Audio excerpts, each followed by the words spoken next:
10 foods that are good for anxiety. So first on the list is omega-3. So omega-3 fatty acid, so consuming fish, fatty fish, mackerel, salmon, any of those things kind of help your neurons talk to each other calmly.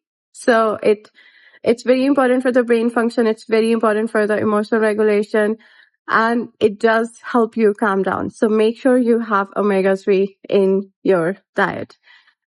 2 on my list is probiotic. So I'm a big proponent of probiotic because there is a huge gut-brain connection, and there is more serotonin that is produced in your stomach than in your brain. And if you do not have healthy bacteria in the gut, and the healthy bacteria in the gut get destroyed by eating processed foods and not having enough probiotics.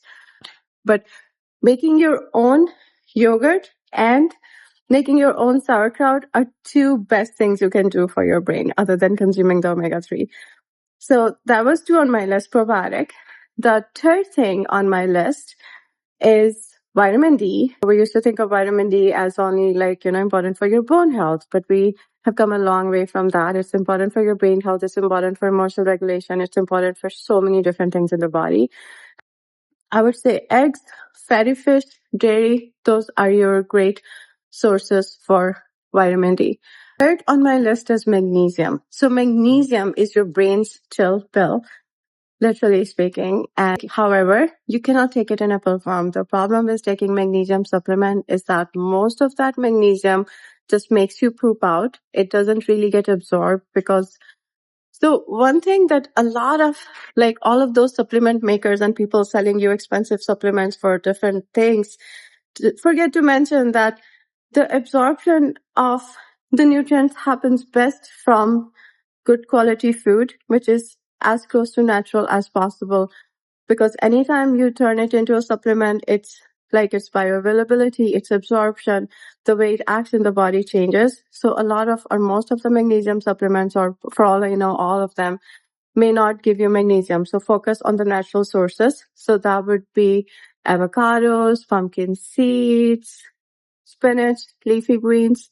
They are rich in magnesium. The fourth thing on my list is whole grains. The problem with being on a processed food diet is that it causes emotional roller coaster. Your brain goes through sugar crash, sugar high, sugar crash, sugar high, sugar crash, and that increases your cortisol level and your anxiety. So it's important to consume food that is low glycemic index and high in natural grain and natural fiber. And so L-theanine is naturally found in green tea. So most of the matcha green tea, even matcha powder, is very high in it. So my favorite for that is my Costco's green tea that has a pretty good matcha powder at the end that I can sprinkle in my cup of tea. But any natural green tea will provide you with that. It gives you alertness without having the jitters. So anytime you're dehydrated, your body produces cortisol that increases your stress level, and that is not good for your mental health. So consuming food that is high in its water content is very good for anxiety regulation. So that would be cucumber, watermelon, and things like that. So zinc has so the food I would recommend for that is chickpeas and cashews. They are very high in zinc, and zinc is important for your GABA in your brain, which is the gas and the brake levers in your body. So make sure to include some of those nutrients in your diet.